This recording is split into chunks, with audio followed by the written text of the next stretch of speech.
Welcome. Today we're going to be examining a collection of source material provided to us that details one of the most profound and, frankly, heartbreaking miscarriages of justice in modern British history. It's a story that really requires a great deal of respect, not just for the incredible injustice suffered by Peter Sullivan, but also for the original victim, Diane Sindel.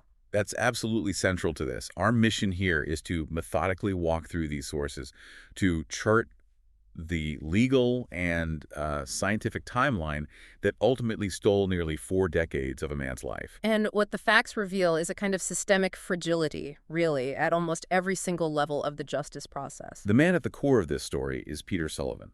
He was convicted of murder back in 1987. He went on to serve 38 years. Let's think about that number for a moment. 38 years. It's almost impossible to comprehend. It is. He was finally exonerated in May of 2025. He was 68 years old.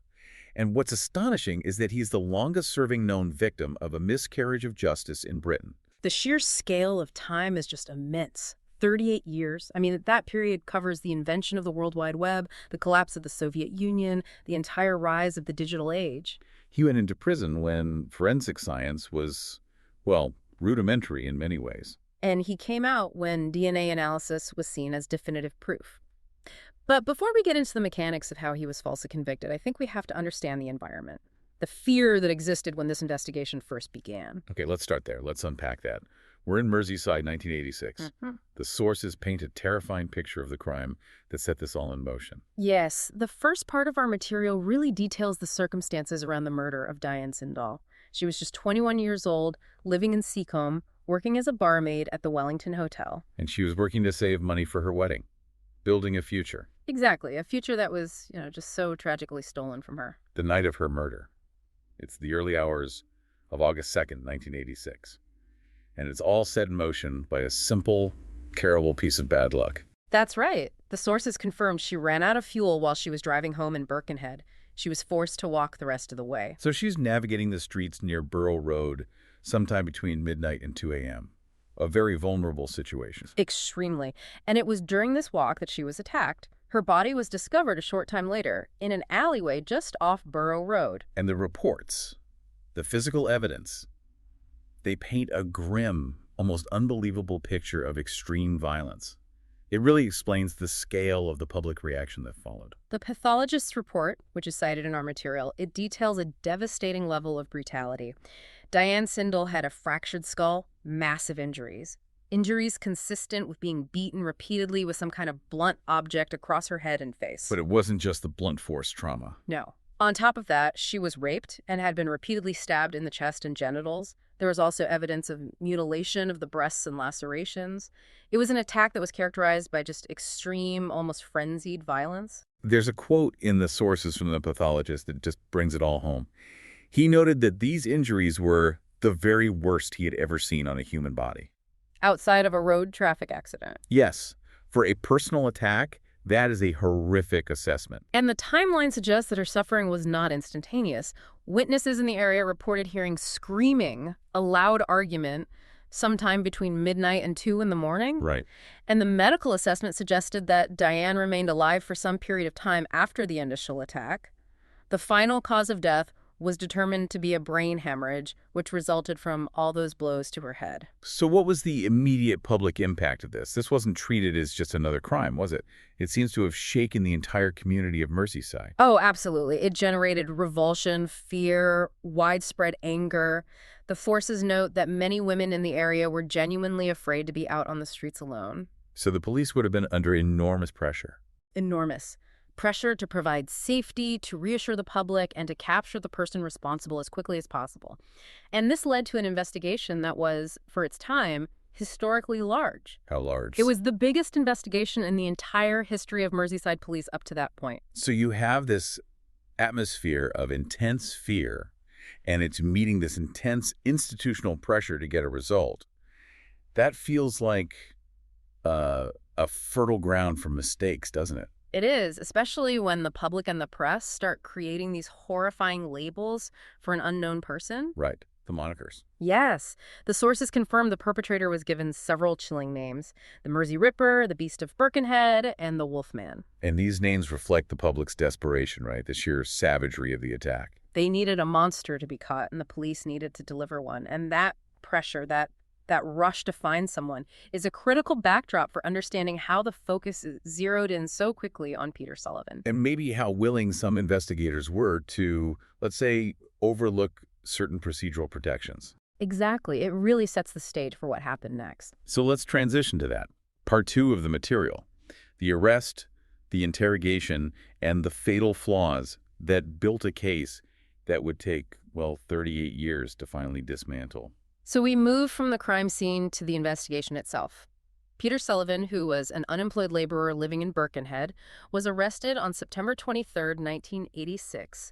That's nearly 2 months after the murder. And the initial reason for his arrest was strikingly weak. It was. We're talking about circumstantial evidence. The primary reason was that he had provided conflicting accounts of his exact whereabouts on the 1st and 2nd of August. He was probably confused or scared or both. And his own personal vulnerabilities become a central tragedy here. The sources mention a later assessment from a psychologist who characterized Sullivan as being suggestible and possessing limited intellectual capacity. That profile is just profoundly important, isn't it? Because a person who is suggestible, who is intellectually vulnerable, is uniquely susceptible to the kind of manipulative techniques that can be used in a high-pressure interrogation. And according to Sullivan's own sworn accounts later on, which are documented in the material, these interrogations weren't just high pressure. They involved severe alleged misconduct that violated the core principles of justice. What were the allegations? They're deeply disturbing. They suggest a very targeted effort to break him. Sullivan alleged that while he was in custody, he was physically beaten. And beyond that, he claimed he was systematically denied some fundamental human needs. Yes, food, sleep, and, crucially, access to a lawyer when he asked for one. To deny a suspect those things, especially a vulnerable one, is to strip them of the physical and mental resilience they need to maintain their own truth under pressure. And then there was the psychological pressure. The material states he was explicitly threatened. He was told he would be charged with rape if he did not confess to the murder. So it's a false choice. It's completely coercive. It's presenting him with an option. Confess to this murder now, or you're going to face this other equally damaging rape charge. For a suggestible person under that kind of intense physical and mental duress, any semblance of free will is just gone. And this all leads us to the confession, the centerpiece of the prosecution's case. And the sequence of events around that supposed concession is, well, it's highly suspect. It is the moment where this case was fatally corrupted. The first alleged confession happens on September 24th. Sullivan reportedly broke down in tears and offered the confession. But he immediately withdrew it. He did. He withdrew it shortly after giving it. And what is absolutely staggering here, and it just raises this enormous red flag about police procedure, is that this pivotal moment, this supposed breakthrough where he confesses, was not recorded? No. While many other interviews conducted by Merseyside police were recorded, this initial crucial confession was left entirely off the record. That's just, it's unbelievable. The lack of documentation for the very moment a suspect supposedly admits guilt, it creates this unassailable legal loophole, doesn't it? It does, because if it's not recorded, the defense can't directly challenge the specific words the police used or the emotional state of the suspect at that critical point. It insulates the entire process from any genuine scrutiny about coercion for decades to come. And he did repeat the confession later, but that pattern of immediate retraction is so telling. Yes, he withdrew that subsequent confession as soon as he finally got access to a solicitor on September 25th. The moment he had independent counsel, the confession just vanished. And we really have to emphasize the major procedural failure here that went beyond just denying him a solicitor. We do. The law at the time, the Police and Criminal Evidence Act, specifically required that police provide an appropriate adult for any suspect they knew or even suspected had learning disabilities or significant mental vulnerabilities. And the sources are clear on this point. They are. Police were aware of Sullivan's limited capacity, yet they completely failed to provide this legally mandated safeguard. That single failure, the denial of an appropriate adult, should be enough on its own to render any confession unreliable, let alone one that was allegedly obtained under conditions of physical abuse and sleep deprivation. It shows a deliberate bypassing of the established safeguards for vulnerable people. And this systemic failure to protect the suspect leads directly to what is probably the most damning piece of information about the confession, the anecdote about the map. Yes, The coaching detail. Can you walk us through how that sequence played out according to the source material? So during the recorded parts of the confession process, the officers needed Sullivan to demonstrate what they called knowledge only the killer would possess. This is a standard technique to validate a confession. So they asked him to use a map. Yes, a map of Birkenhead. They asked him to point to where Diane Sindall's clothes were hidden. When Sullivan pointed to the wrong area on the map, the officer allegedly guided him, telling him the exact location he should be pointing to. That is explosive. It completely transforms the confession from an admission of guilt backed by specific knowledge into a recitation of facts that were supplied by the investigators themselves. It confirms retrospectively that the police were not just seeking the truth, they were constructing a narrative. And a narrative that fit the man they had in custody. Exactly. This means that the physical details of the crime, the very details that were supposed to validate his confession, were actually invalid from the start. The entire foundation of the prosecution's case was built on the coercion and the coaching of a highly vulnerable person. And this fatally flawed confession, despite being retracted, was what was presented to the jury as the primary evidence of his guilt. It was. So now we move to the 1987 trial. The jury has to assess this flawed narrative. This is part 3, the case that was actually presented to the jury. What were the 2 main pillars they used to secure the conviction?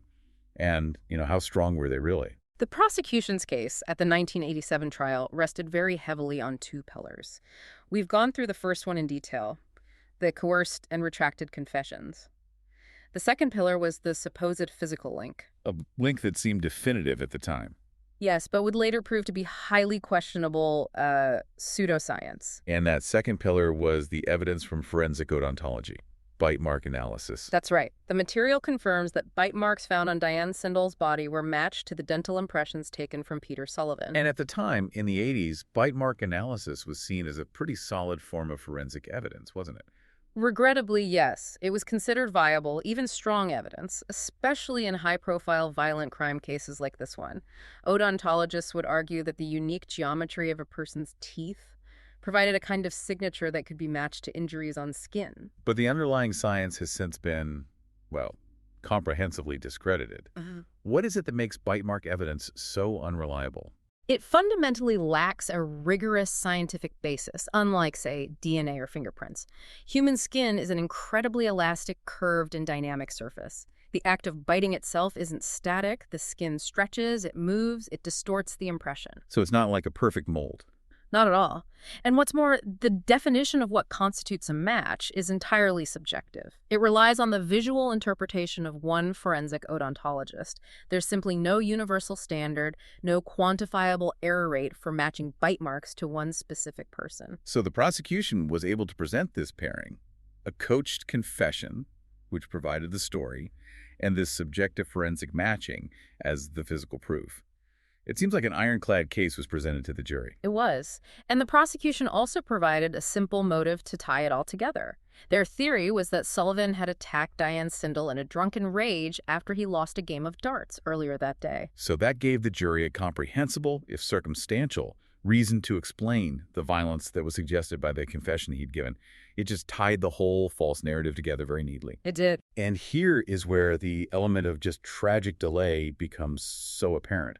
While they were relying on this subjective bite mark analysis, the real, objective, definitive scientific evidence was literally present, stored away in an evidence locker. Yes. The sources are very clear on this.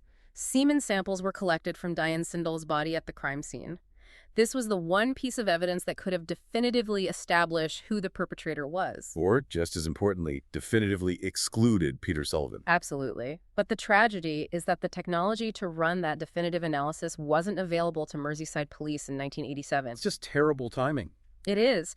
DNA fingerprinting had been discovered by Alec Jeffreys in 1984, but the complex, expensive, resource-intensive technology was not yet a standard implementable tool for routine forensic work by regional police forces in the UK. So they did the right thing by collecting and storing the samples. Yes, that was good investigative procedure for the time, but those samples remained biologically silent for decades. So the trial goes ahead with what we now know was this concoction of human error, procedural violation, and pseudoscience, all while the actual truth was lying dormant in a freezer, just waiting for science to catch up. It creates a compelling but ultimately false case. The coerced narrative provides the motive, the bite marks provide the physical link, and the lack of DNA technology ensured that the only voice that could speak the real truth, the biological evidence, was completely silenced. The confluence of those specific failures made this miscarriage of justice. Well, it seems almost inevitable. It does. So what was the jury's final decision based on this flawed foundation? Despite Peter Sullivan pleading not guilty, despite him maintaining his innocence throughout the entire proceedings, he was convicted of murder. He was sentenced to life imprisonment with a minimum term of 16 years. And crucially, the sources emphasize that even after he was sentenced and throughout his 38 years in prison, he never once wavered in maintaining his innocence. He fought the system from the inside for nearly 4 decades. That's right, he never gave up. If we connect this to the broader legal context, the combination of a coerced confession and evidence that is now, universally rejected by the scientific community, it just demonstrates a systemic vulnerability, doesn't it? The justice system at that moment valued a good story over objective fact.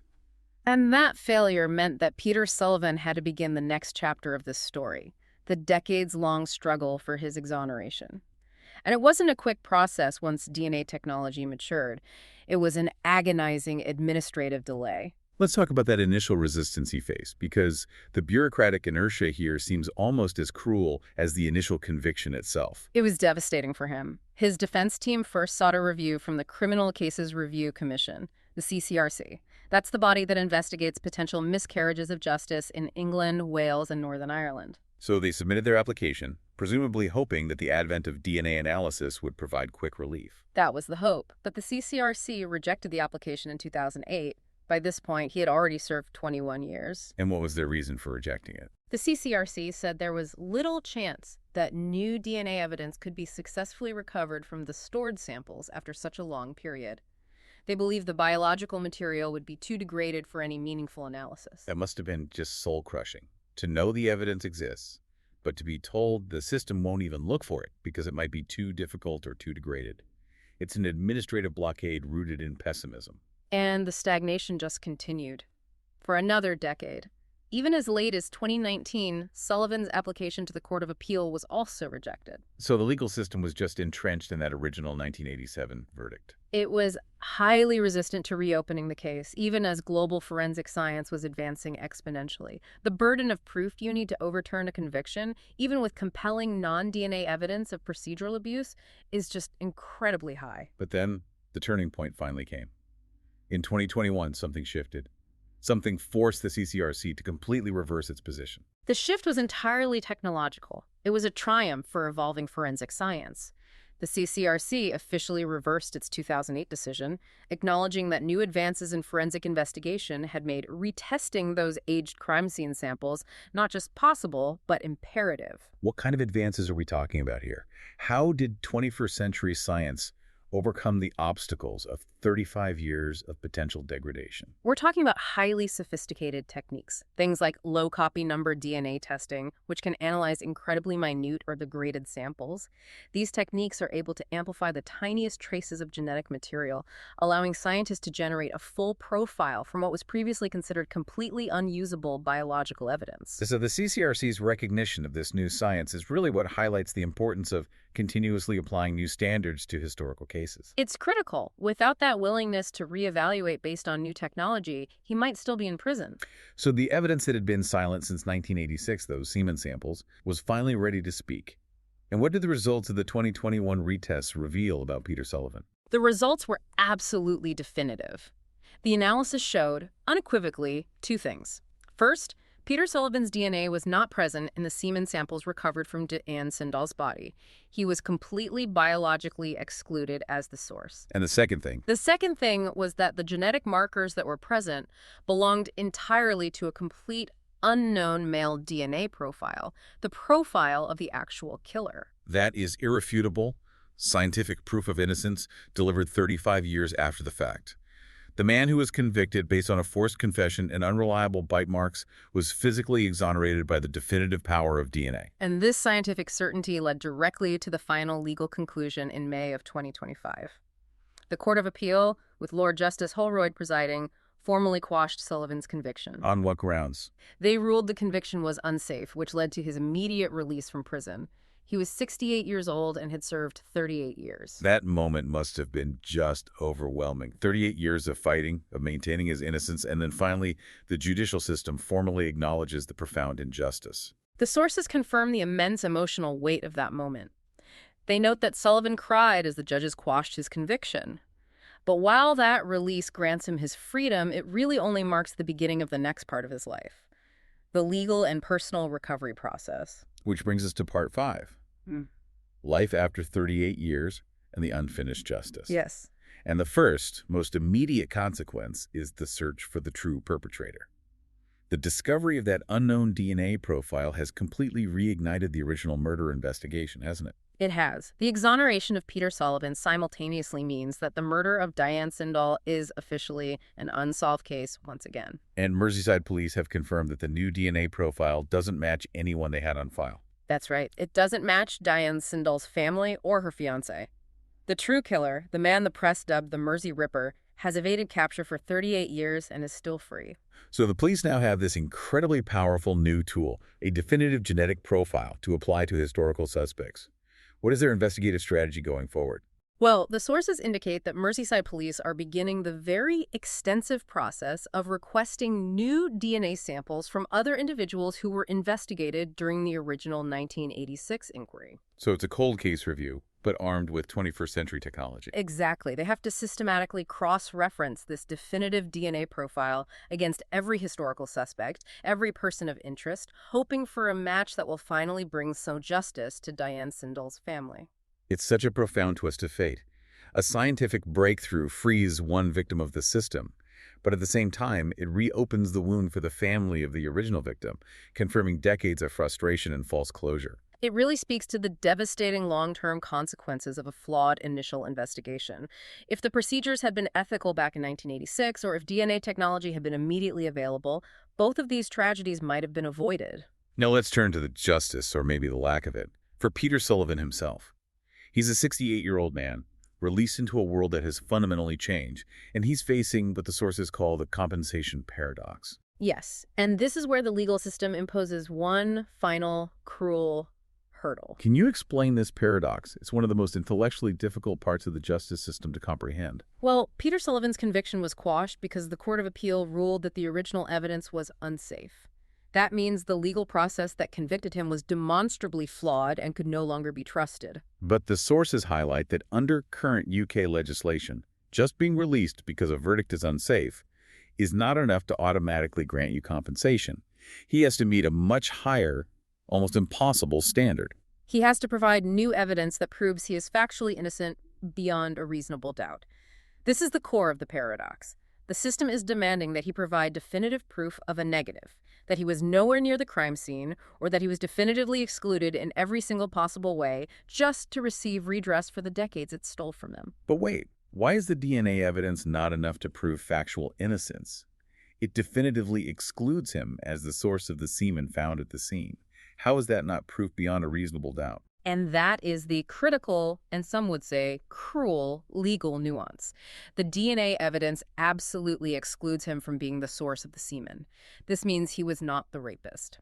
However, a cynical legal interpretation might argue that, theoretically, this doesn't definitively prove he wasn't physically present at the scene in some other capacity. That seems like an impossible standard. The bar is set so astronomically high that it forces exonerees into these complex, protracted, and expensive legal battles.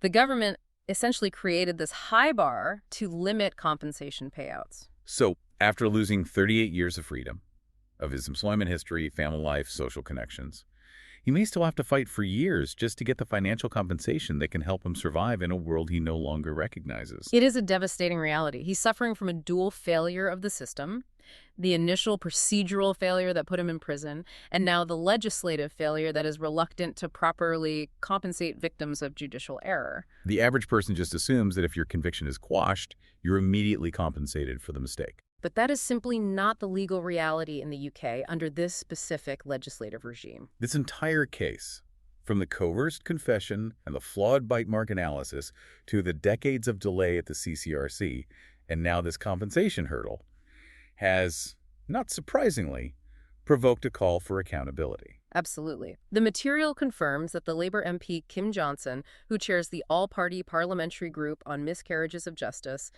immediately called for an independent inquiry into this case. What would be the main focus of an inquiry like that? Well, it would need to look forensically at the procedures used by Merseyside police back in the 1980s, specifically examining the systemic culture that allowed for the denial of legal counsel, the failure to provide an appropriate adult to a vulnerable suspect, and the alleged abuse that led to those retracted confessions. So it's about determining if Peter Sullivan's experience was just an isolated incident, or if it was symptomatic of broader routine and unacceptable police practices at the time. Exactly. And this kind of inquiry is vital not just for Peter Sullivan, but for the integrity of historical justice. We need to know if the methods used to secure this false conviction were standard operating procedure, and if the individuals responsible for that misconduct were ever held to account.